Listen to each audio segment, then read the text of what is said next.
Just decide to make an upgrade. Welcome back to the Upgrade My Classroom podcast. My name is Kevin McKellar, the host, and this is the show where we teach proactive mental health and personal development strategies for teens. So teachers and education professionals, administrators, principals, whoever can listen to the show and learn a few things and go make an upgrade in their classroom, in their building, to teach better social and emotional frameworks, better resiliency to our students, better decision-making practices that our students so desperately need these days. Today, I have a really special guest on for the show. His name is David Flood, and he's a youth motivational speaker that actually lives right here in Long Island, New York. And I I've heard of him through our network of youth speakers, and then I realized that he was friends of another one of my friends professionally. So we had a lot in common. I'm really glad we got to connect. And David is really special because a lot of things that has happened in his life specifically has led him down this path. What I think that is the situation for many speakers, right? Their life experience is what drives them to share and teach not only students, but people in general, some of the things that has happened to them and some of the things that they can possibly avoid by their own experiences. David's narrative as a youth speaker comes firsthand. He grew up impacted by addiction in his family. He married and became a father of 2 children. His oldest is a special needs son. He is active in his church. He's a hospice volunteer who visits with terminally ill patients and is on the board for K.I.D.S Plus, Inc., which is a nonprofit organization that helps special needs children through sports and other activities. As a youth motivational speaker, David has spoken in 40 states and Canada to over 500,000 students, inspiring them to look at people and things in a different way. And with all that being said, let's jump into my conversation with David Flood. David Flood, thank you so much for joining me today. How are you, sir? Very well, Kevin. Thanks for having me on. I appreciate it. This is awesome. You know, I'm very happy that you were able to make the time, and I was very happy to actually meet you from a mutual friend, Keith Senzer, which is very cool. And we live like on Long Island, which is about, I don't know, probably 45 minutes away from each other. There's only 2.8 million people here. When you travel, like, do you know so and so? Yeah. Now I know Kevin. Yes. Yeah, right. 45 minutes away. Yes. 2.7999. Right. Something like exactly. that. Yeah. So I grew up in Massapequa, so I was a Nassau guy as well. And now I'm out in Rocky Point. So a little bit of a different situation, but really happy to have you on. So let's do this. Why don't you give the listeners a little bit of a rundown, kind of who you are, what you do, and who you help? Sure. So I am a youth speaker. I work with the agency. I work with his top youth speakers out of San Jose, California. I work with a man named Josh Shipp, and there's 24 or 25 speakers that work for top youth speakers. And I speak primarily in middle and high schools. I do some college work and I do some elementary school work down at the other end. And then I also speak to teachers and staff, do professional development, as well as speak to parents on parent nights. But the majority of the talks that I give are to students. And I have a couple of different topics that I speak about, mainly one, but we can get into those as well. And I've been speaking in schools now for just a little bit over 10 years. That's awesome. What is your favorite thing about specifically working with students, say, in high school? Oh, man, just that, we like to think they're all different, but they're really not, Kev. They're all the same. Human beings are all the same. I'm not a psychologist. I'm not a social worker. I'm not I don't have any letters after my name, but from what I see in schools, what I see meeting in people are all the same. We all want the same things. We might not be able to identify them. But I love talking to kids because they're punchy and they're silly and they're funny. They keep me young. I'm very self-deprecating when I speak. If any of your listeners have seen me speak or, get a chance to watch one of my videos on Facebook or one of my viral videos, I'm very self-deprecating. So I have an easy time identifying with kids. So, well, that's interesting because you said you have an easy time identifying them, and one of the ways you're saying talk about self-deprecation. So, let's jump into it. Talk to us about some of the your program. Well, let me ask you this question here. if somebody comes to see your videos and your site, they're going to find one word, and that one word that's going to be a recurring theme is love. Talk to us about why that word is so important to you specifically. I'm a big follower of, he passed away in 2015, but Wayne Dyer was one of the people that I tried to emulate myself after, one of the greatest, inspirational speakers, in history, I think. But I saw him wear a love shirt 15 years ago at a conference that I attended, and I said, you know what, I'm going to wear that shirt. And I started about 4 or 5 years ago wearing, up until that time, I just wore whatever shirt I wore. But I'm going to wear that shirt because one, it's a reminder of me not to be an ass, blank. It's a reminder to me that you can't be a jerk when you're wearing a shirt that says love. But I think that, so the kids think it's for them, but it's really for me. But I think that, Kevin, if a kid's looking at me and maybe they're not hearing what I'm saying, hopefully they are, because I changed you'll hear in the interview today, I changed the intonation of my voice. I'm an emotional, I laugh, I cry, I tell jokes. But if for some reason they're not, my voice isn't catching them, at least they're seeing the word love printed across my chest. And it's a verb. Love is a noun, yes, but it's really a verb. My talk is about dignity, respect, and compassion. But if you see all the pictures on my site, they're of me wearing a love shirt and then giving a love shirt out to one or two or three of the kids in the audience, just kind of leaving that with them. Yeah. That's cool. No, Wayne Dyer is one of the, he has got, not only is his message, I mean, so powerful, but his delivery is just something that is so encapsulating. It's Yeah. just, you Yeah. just get drawn in and you can't help but just soak it all in. He was an incredible guy. And it's amazing, Kev, because you and I do this, and there's people, people read self-improvement books and motivational, inspirational, and spiritual, and whatever religious books, and it's amazing how many people I talk to in their 40s, 50s, and 60s. I'm like, they've never heard of Wayne Dyer, and I'm shocked. But there's 8 billion people on the planet, so it's like 400 million in our country, almost. Anyway, but people have never heard of him. I'm like, wow. And I never wanted to copy him because I have my own style and Sure. things that I talk about. But he's one of the, I could, rattle off a list of people who have inspired me. But that's where the love shirt came from. That's where the idea of love shirt. And of course, I speak about, love and Love and compassion. compassion. Yeah, right. Yeah.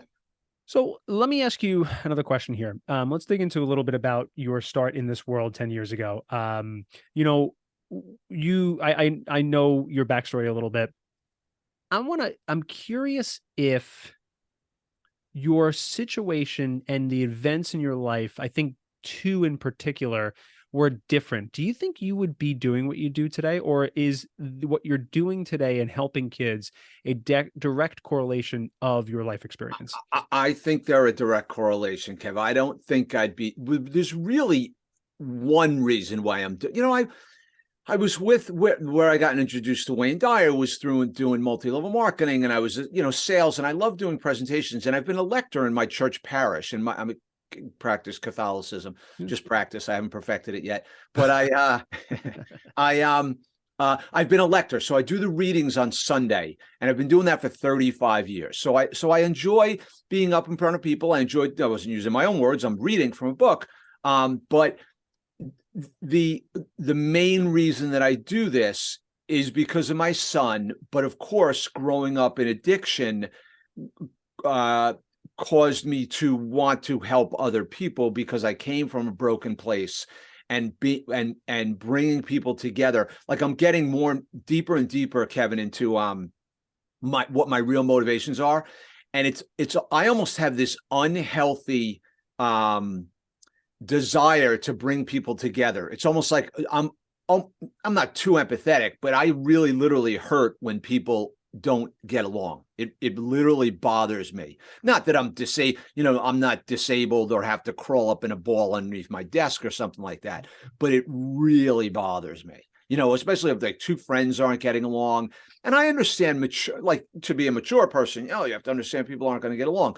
But I don't get it. I just don't get it. sometimes. So yes, that's the long answer to my background being a direct correlation to why I'm doing what I'm doing.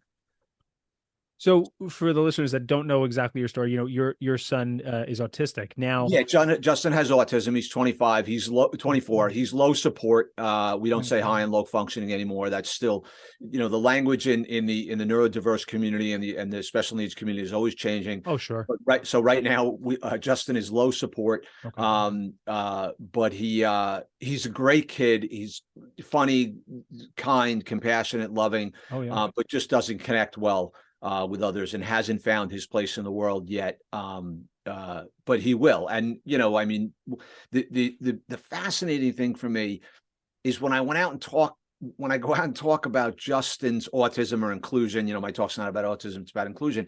It's how it resonates with every different community. Whether someone's excluded because they're a different religion, different race, different ethnicity, different gender, whatever, right? It's amazing how my talk crosses so many boundaries into that it's about inclusion. It really is. So, yeah. Well, I think that speaks to such a human nature, primal instinct, because if you are not part of your tribe, you will die. If you don't have a tribe, you will not survive the winter. You won't survive the lion. I mean, that's so every kid, every human being can understand what it truly means to be lonely. And there's a story that you tell that I've heard is, the Halloween story. I think that is such a huge impact to what it means to see your own child. I'm a new father. I have a 2.5-year-old almost, gosh, and another one on the way in literally like 2 weeks. Awesome. So I'm glad we got this interview in. Yeah. And you see, as soon as you become a parent, you just see things differently.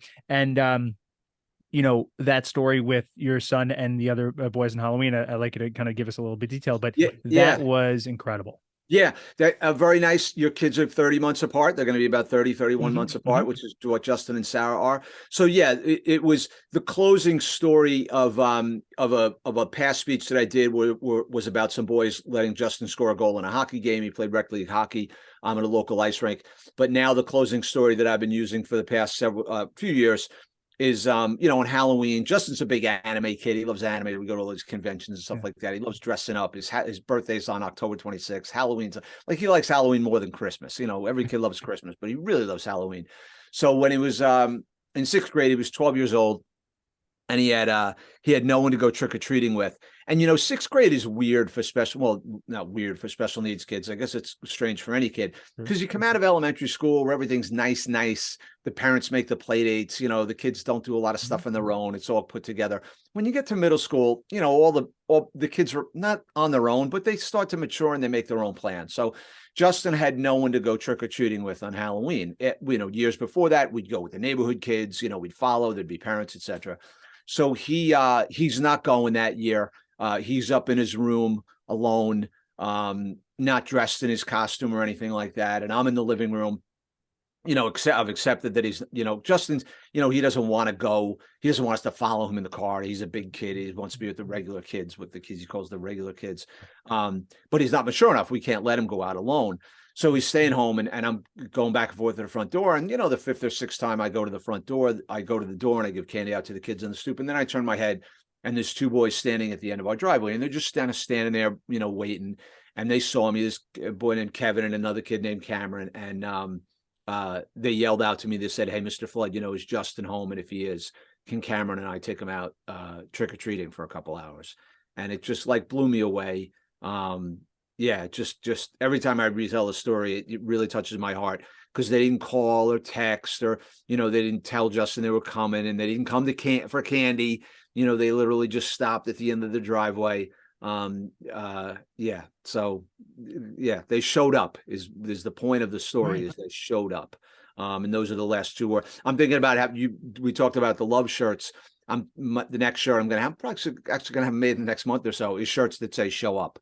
So it's important, because it's also showing up not only for other people, but showing up for yourself.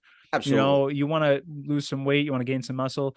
The most important thing is to show up at the gym. Your workout may be terrible, but get up, get in the At least gym, go. Yeah. make it happen. Yeah. Yeah. That's a beautiful story. I mean, it really is something special. And here's what's interesting. I haven't thought about until you told this. You know, there again, coming back to human nature, which is an interesting theme we're coming on. Human nature, we are designed to be, I think, I could be very wrong, but I think we're designed to be selfish because it's reserving energy. Um, Selfless means we have to give some type of physical or emotional energy to somebody else, and that's at risk for our own survival. There are those two boys, somebody, a parent, a teacher, or somebody like you that does what you do, intervened and taught them that being selfless is one of the best feelings in the whole wide world. Yeah. And they were selfless that day, and that is just a real testament to people like yourself working with students and doing what the work that you do. I talk about selflessness. One of the last things I say, Kevin, in some of the talks I give is being selfless. You're not thinking less of yourself. You're thinking of yourself less, right? You're putting other people before you. And, you just brought up another story for me. I speak at a school in Virginia every year. And this year when I went back, so I speak to the sixth graders at this middle school. And then um, in in seventh grade, I see them again. And then in eighth grade, I see them again. So when I went back this year, I sat down in their cafeteria to have breakfast in the morning alone. And a kid came up to me, a seventh grader, and he didn't say, "Hey, I remember you from last year." He didn't say, "Hey, Mr. Flood, how are you?"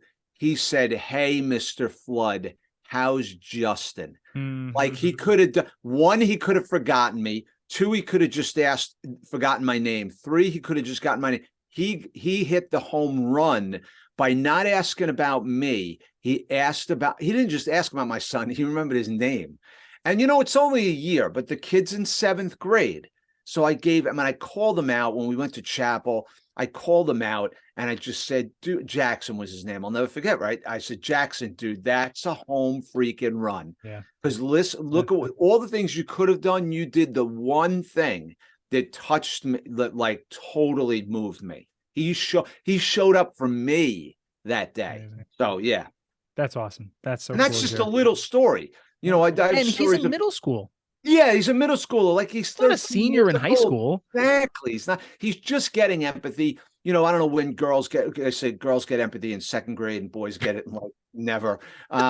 But yeah, the teachers literally used to tell me, Kev, like they were like, Mr. Flood, we could tell which girls are going to be teachers and social workers and counselors in second grade because they already have the empathy piece. Yeah. But but anyway, yeah. So for a seventh grader to do to do that is a powerful thing, and that's exceptional. I mean, but I mean, I could tell you stories of other ways the kids have moved me and Yeah. touched Yeah. my heart. But that's just one simple one. I Not will to tell be, another one later if we talk about connecting with kids. please, please. Well, I think we'll get there. I don't want to be a Yeah, negative Nancy, but I want to, you're talking about all the positive things, which is fantastic. I am curious though, considering that the climate we're in right now, the last couple of years, I think probably right before COVID, but I mean, COVID was the thing that shined this really bright light on education. yeah, And it shined a bright light on how important uh, teaching social aspects and social understandings to children is, and it's very difficult to do that virtually, nearly impossible. Not that there was any other way around it, but the what we're seeing now is these issues that are arising that eventually will cycle out, and we'll get through it. It's fine, but it's just shine this bright light on education, from teacher burnout to mental health of our students to where the government I mean, all these things. yeah. What is some of the things that you're seeing when it comes to the students? I- Is and this is a kind of a thing that I've been thinking about.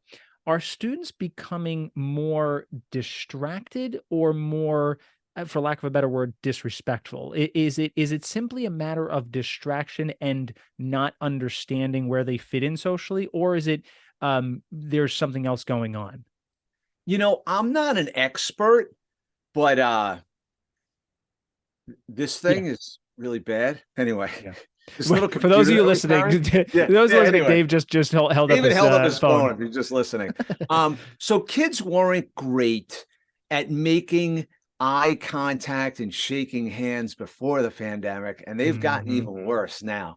Like that's going to be my next speech is going to be talking about handshaking and eye contact, but they weren't great socially before because like even millennials, I even have friends who are Kev who are in their late 30s and early 40s who I'll call them like they don't even leave voicemails anymore. It's all Right. texting. And it's like you don't have to leave me a voicemail. Your missed call is Is that I have to call you back. right. Where I think you don't want to hear my voice. Like you don't want to hear my voice or the message that I had that I left that I took a minute out of my life to like leave for you. Right. Right. Like or text me. And I get that, but that's so impersonal.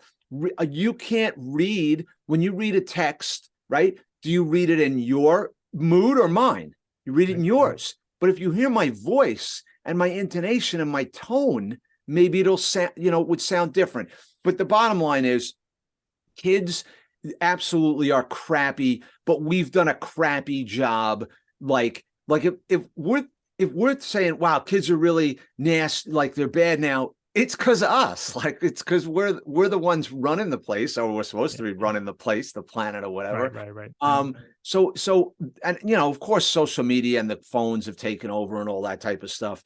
But they're not great at like eye contact and face-to-face contact. And have they gotten their behavior worse?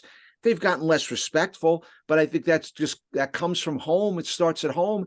If a kid hears his mom or dad lying to the boss about going to work, what do you think they're going to tell the teacher?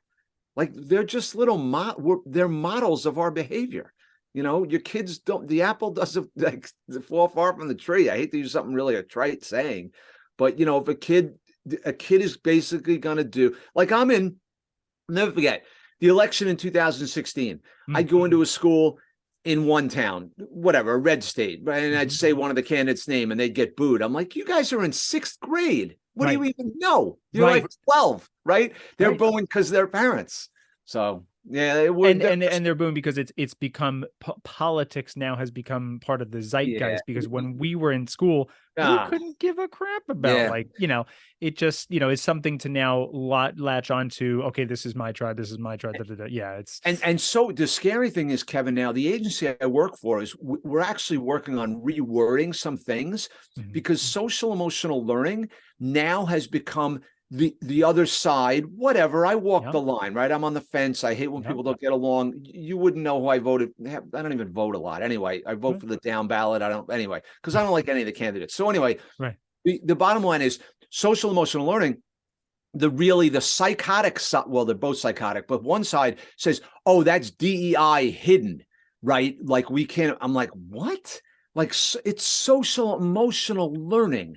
Like I'm trying to teach your kid how to be kind because he's too busy doing math, science, English, and phys ed that he's not getting any SEL. Forget about DEI. Like what? Like, oh my God. And what's wrong with inclusion? Anyway. You said DEI? DEI, diversity, equity, inclusion. Equity, inclusion, right. The right is fighting back on that because all the crap going on, blah, blah, blah, right? Then now they're like, oh, social emotional learning is just DEI hidden. I'm like, no, it's like, what? Like, anyway, but then the other side is just insane as well. They're militant too about, so I just walk that line. Like kids come up to me and they're like, oh, Mr. Flood, you're so liberal. I'm like, if you really knew me, it's like, I'm really not. I mean, I think, people should learn how to take care of themselves. I'm like a compassionate conservative. I mean, that's, anyway. Right. So I don't want to go down that road. You did, walking line, I guess, is important, especially because everything terminology is just, it's crazy. Is everything. You held up your phone, you're talking about technology too.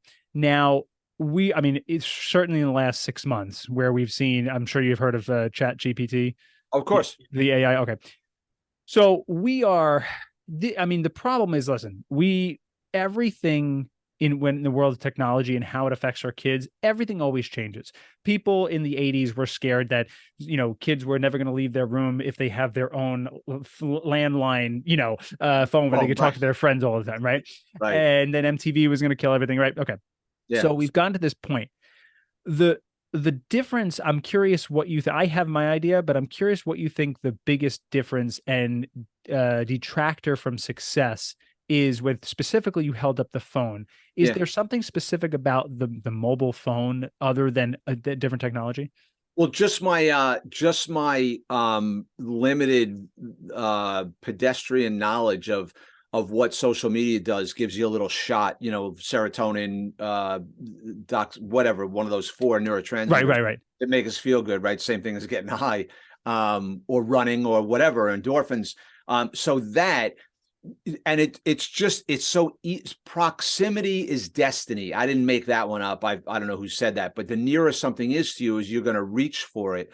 So of course it's there, and if you can get a fix of a distraction, because I don't know if Einstein said it, or some scientist or philosopher said it, that man's one thing is he can't be alone, man or woman, right? Human beings have a hard time just being alone with themselves in a quiet room, because they're racing, they want to do something, they want to, they need something. It's that like meditation piece. So the phone is such a, like, just, it like gets you out of yourself, because people, I guess, are afraid to look at themselves or just be alone with themselves. Right, right. And that's the thing. It's, since it's mobile, it's constantly with Oh, you. So if you were constantly. outside, I mean, you and I both grew up in a time where you would go out and you would ride a bike. And I mean, I didn't have my first cell phone until I was in middle of high school, and that was what we call a cell phone. Was it had 9 buttons and it could Yeah. barely make a call, so there was no, like, I mean, I remember so many times where I would just be riding my bike, and if all my friends had to go home early, I'd just be riding my bike by myself. And that's where you can become, and what these what the for lack of a better word, SEL experts are talking about when they're talking about self-management Yeah. and an emotional awareness. That's when that seed happens. So Yeah. I do agree with you. I think the phone is a huge detriment. I think it's tricky though, because it ain't going away. No. That's the So, problem. So so just a really quick story. please. My daughter went to the University of Delaware for a year. Right before COVID. She came home in March of 20 of COVID. So I take it down there in August of 2019. Drop her off, whatever. I go back and see her on like a Saturday afternoon in September. It's 75 degrees out. It's gorgeous outside. They have this huge quad. You walk off Main Street and University of Delaware, and there's this massive quad with all the buildings and dorms around it. I figure there's going to be 500, 600, 1,000 kids outside playing hacky sack, frisbee, listening to music, playing volleyball, all kinds of things going on. There's no one outside. It's 75. It's freaking beautiful outside. There's no one outside. I go up to her dorm. I'm like, Sam, where is everybody? Because Danny, they're all in their rooms on their phone. I'm like, it's 70. It's freaking Yeah. beautiful. Like when I was in college, if the weather hit 50, Right, right, we're outside. Like it was like, let's go. And I was right, in Rochester. Like I was, right. it was beautiful. Right, And that for me was like and that's only 3 years ago. That for me was a wake-up call. right. Right. And those are college kids. And I'm like, oh my God, go outside. Yeah, Anyway. yeah, yeah. Oh, in Yeah. Rochester, you mean if it hit like Oh, 36? That was 36. Yeah, it was that outside. was Yeah, that's as long as, yeah, yeah. very cool. But it ain't going away. Like you said, Kev, it's not going away. Yeah, So it's how do we deal with it? I'm big on, like I said, social emotional interaction, face-to-face interaction, talking with someone, listening to someone, being present for someone. Yeah, yeah. super Well, important. because, and that's what students don't understand is that when you get into the professional world, you're going to have many other. I mean, I've had many bosses in my previous days, either just really bad people, or not bad people, but if you don't know enough, they're bad because they can't put themselves out of their own agenda to say, Yeah, hey, how's your daughter doing? yeah, Like, I mean, you got to know like what the most important thing is to me. Like, what did you ask about? Like little things, yeah. and they're going to experience that. My wife was telling me about, a manager at her work where, you know, just couldn't do it anymore. She was she did the job. I don't want to like go too far into this Yeah. person's, but anyway, she just didn't have them. Like she'd get input from people about, ideas, like make a collaborative, but ultimately she always went with her own way of doing things. And Yeah. yeah, you know, people's skills have been way lost. I Right. mean, but you assume, although, politicians, I don't know how their people skills are, they suck. But like you look at some CEOs and things like that, and like you read and you listen to them on TV, and like, wow, that guy's got great people skills. Like, even some military leaders have better people skills than some, politicians or or people like bosses like you're talking about. Right. You really got to have people skills, Right. you And know? the students that have that, they will be the ones Oh, to succeed. definitely, definitely. And I feel bad for teachers, Kev, because teachers got to do a lot more now that we're asking them to be, like psychologists and psychiatrists and social workers and stuff. And it's like, hey, I just want to teach math. Like I love math or I love science and I just want to teach teach, I think I think teachers might have to be reminded, listen, don't teach a subject, teach share your love for that subject, which is important. But yeah, we've been asking a lot of them, and not to mention now, of course, with COVID, like one of the things I say in every talk that I give is teachers, they're not there to teach anymore, guys. The first thing they have to do is keep you safe from violence and from like a pandemic and from each other. And then they get to teach you. Yeah. So after all of that, you pile all that stuff up, and then you have to, so, and there's, they have 100 different students or 200 different students, and each one has to be maybe educated in a slightly different way, or there's 4 or 5 groups of kids. So yeah, I wouldn't want to be a teacher. I really, I've never had a calling to be a teacher. Yeah. But I mean, I know I teach somewhat. So I heard a really, really interesting perspective. So speaking of teaching and not, realizing that, well, I started my career as a teacher, and for many of the reasons like we're talking about, I couldn't do it. And I knew, more importantly, is that I knew that I was destined to do something else. At that point, I had no idea what, but it obviously came back to here. But the biggest thing, I think I saw somebody make this amazing argument, and they said, imagine being in corporate and having 6 hours of straight meetings with one, maybe two 40-minute breaks. And each one of these meetings have to be engaging, and there has to be creative. It has to have learning objectives and outcomes. yeah, And then the most important thing is that all your coworkers' brains are not even developed yet. I just yeah, I thought that that's was huge, because when you great. look at that I perspective, love it's that. like, Yeah, wow, right? yeah, I love And that. and at the same time, though, my wife is she's a pediatric nurse practitioner for the hematology oncology department at Stony Brook. Oh wow, That okay, wow, yeah. So she deals with kids dying of cancer.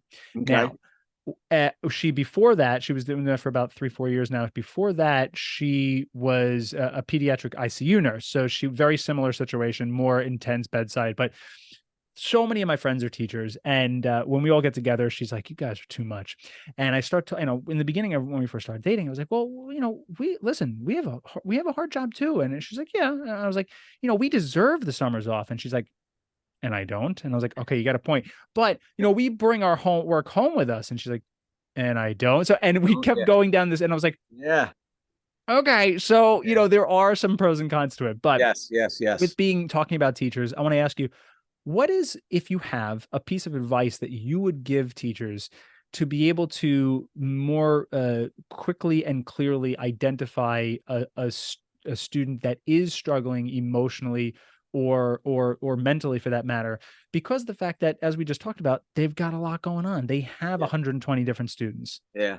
So it's, teachers have to talk a lot, obviously, because they're making presentations, but they probably have to spend more time with certain students listening, asking ask more questions and listen deeper. Lean in, show up, lean in and really listen. And again, we shouldn't expect them to be psychologists, psychiatrists, social workers, therapists. But they've got to lean in, as far as they can, and ask as many questions as they can, and not judge and walk through something with a kid, not try and solve it for them, but just be, a set of massive ears that just listens. Because that's the other innate quality. Like you and I have talked about tribes. We all want to belong to a tribe. Yeah. And then you talked about us all wanting to be, an individual, and we are. And then the third thing would be we have this innate need to tell others about ourselves, which comes with that, that selfish thing you said before. Is if you can totally forget yourself and lean into that kid and listen. And man, that's a skill. I don't know if that can be taught. I really don't, because there's some highly technical teachers who are great teachers, but they may not be great, listeners, So there is, and it's funny, I'm so glad you just said that, because I wanted to bring this in, and it's a perfect, if you don't think it can be taught, there is a book, and again, you need more than just one book, but it's such a great book for teachers and people like myself, where we are not psychologists and we're not trained to listen. It's called The Coaching Habit by Michael, but yeah, I don't know if you're familiar with it. Great book. It's No. seven questions. I think it's 7 or something like that. 7 questions. And that's literally most 90% of what you need to be a great coach. And that's Wow. where I think teachers can benefit by taking off their teacher hat, because a lot of teaching is presenting, explaining, synthesizing, but taking off the hat and putting on the coaching hat, that's a lot more listening. And that book is such a great, I'll leave the link in the show note, but either way. My go-to book for social emotional learning is Permission to Feel by Mark Brackett, who's a PhD at social emotional intelligence at Yale University. And he talks about linking emotion to learning, because when we link emotion to learning, we connect with the teacher, because it's an emotional connection, because our emotions connect so much quicker than just our technical left-brained minds. Emotions connect. So for most people, I'm going to say for most people, they do. Right. No, it's but great. Again, all that stuff is no letters after my name, way above my pay grade. Right. Yeah. Anyway. No, I hear you. Trust me. My wife has all the letters as well. So yeah, I she trust does. me. Yes. I want to wrap up by kind of transitioning with one other question too. And then I'll let you give your final cherry on top of the icing here. We talk about advice for teachers. Do you have any advice for parents when, you have obviously a very interesting situation as a parent, but do you have any advice for parents in general for them to be able to better listen and coach to their students? That's an easy one to tell parents to be a better listener. Teachers have a lot. It's their job. That's what they're doing. They're working, they're talking to you. But parents are so wrapped up in, in all of their social things from basically parents parent you the way that they were parented. Rarely does, again, I'm not an expert on this stuff, but everything that I've read is we basically parent maybe about the same as our parents parented us, and maybe a little bit better, hopefully, if we're making progress. But parents, again, listening more than you talk, trying to identify with kids rather than compare. And then the other thing is giving your children a lot of choices, because what I've learned is when we limit choices for kids, their stress level goes up. So if you give them a choice between A and B, it's like, oh my God, I only have A. You give them a choice, give them like 5 choices. It's almost better. Now, when shopping in the supermarket, you don't want brand overload, like there's 40 kinds of hot sauce. Like, oh my God, I don't know what kind of hot sauce to get. I have to get the best kind of hot sauce. Right. I don't think that applies when it comes to working with your kids at home. I think giving them several different choices lowers their stress level, because it's not just A or B. It's A, B, C, D, E, F. Oh wow, okay. Because then you can explore all these different things. But parents have to be super good listeners. I'll just tell you a really quick story. Please. So I'm in a school in Illinois, and again, this is not a traumatic story. It's a simple story, so I'm in a school in Illinois. I do this talk all day long, 900 kids. At the end of the night, it's called the snowball event. At the end of the night, the parents come. I give another closing speech at the end of the night, and everybody's leaving the gymnasium. And this one little boy, Chris, comes up to me. He's like a sixth grader. And he said, "Mr. Floyd, can I talk to you for a little while?" And I said, "Yeah, Chris, dude, absolutely." Sits down. He starts crying. I'm like, "What's up, man?" He goes, Mr. Flood, I'm a swimmer. I've been swimming for like 8 years. I'm a competitive swimmer. I swim every day. I compete. I travel around the state and whatever. He's telling me this whole story about swimming, swim, swim. So I'm like, Chris, that's awesome, dude, that you have something like that. And I said, what's the problem? He goes, the problem is I like to sing and I want to be in the school play. And I knew what was coming right after that. I said, Chris, you don't even have to tell me. Play practices after school and you got swim practice. And he goes, yep.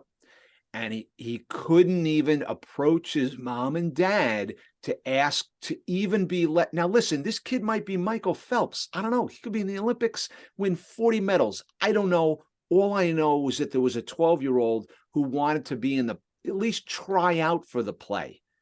But he was so locked into pleasing mom and dad that he couldn't do it. Again, he may be Michael Phelps. The kid may be amazing. I don't know. But all I know is I got a 12-year-old telling me he wants to be in a play, and I don't live in that house. I don't know what goes on in that house. I don't know how that turned out. That's what I know. I just know that kid needs to at least explore that opportunity. So, because he's 12. Who's 12? He's 12 years old. He may be Mark Spitz, Michael Phelps, like Greg Louganis. I don't know. But you know what? You and I both know he's not going to be if he doesn't want to be. Exactly. It doesn't really matter, because you have to have. He may turn out to be Brad Pitt or be on Broadway. I don't know. I don't know. At least let him explore it. Right. So. Right. Yeah. No, that's great. David, I really can't thank you enough. This was such an insightful conversation with you. Do you have any last words for the educators and the professionals out there listening that want to do better by their kids and feel like they don't have time or they're just having struggle reaching them? What's time is the big hot button for teachers, time. So it's just those 30-second, 1 minute, 2 minute interactions with kids that can make all the difference. It's that leaning in, listening. I'll just share a quick story, minute story for you. So I'm speaking, I do a talk for kids in New Hampshire. Then and after I speak, the 16-year-old kid named K.I.D.S comes up to me. He's got Asperger's. He said, Mr. Flood, I have autism. I have Asperger's. So my go-to question is, hey, K.I.D.S, I know you're probably obsessed with something. What are you obsessed with? He goes, I love music. I love writing music. I love singing. I love playing instruments, play like 5 different. Tells me this whole story. Spent about 3 or 4 minutes with the kid. All I did was ask him about himself. End of the day, I'm doing a professional development for the teachers, and out comes through the gymnasium, K.I.D.S going to his bus. He goes, hey, Mr. Flood, I just wanted to say thank you. I'm like, K.I.D.S, you don't have to thank me. Dude, I'm out here. I do this partly for Justin. I love talking to kids. I love meeting you, blah, blah, blah. He goes, no, I really wanted to thank you. I wrote you a song. I spent 2 minutes with the kid, maybe 3 minutes. You want to know what the title of the song was? Flooded. I'm not going to sing it for you. The kid wrote me a freaking song, and all I did was take 2 or 3 minutes to talk to him, right? And I mean, and listen, I know teachers, a lot of kids, I get it, but it's don't miss out on those 1 minute interactions. You might be able to really, change a kid's direction or return them to themselves. And right there, that is a perfect spot to wrap up. David, thank you so much for your time today. My question to you is if people want to learn a little bit more about who you are and what you do, and specifically website is davidjflood.com. Facebook for old people is David J. Flood, Youth Motivational Speaker. And if you want to book me to speak, it's topyouthspeakers.com. Brandon and Christina handle they are the agents there that handle all my bookings, but it's top. They can go find me at top and another 25 or 26 speakers, topyouthspeakers.com. That's it. David, thanks so much again. Kev, thank you so much for having me. I appreciate you. I am grateful. So that's it. I hope you enjoyed today's episode. I hope you enjoyed my conversation with David. I really appreciated his time and his energy and his really insightful just conversation. I really liked it when I get to actually connect with another speaker. If you want to learn more about David, head over to davidjflood.com, where you can find out all about his speaking and how he helps students, and watch some of his awesomely well done videos.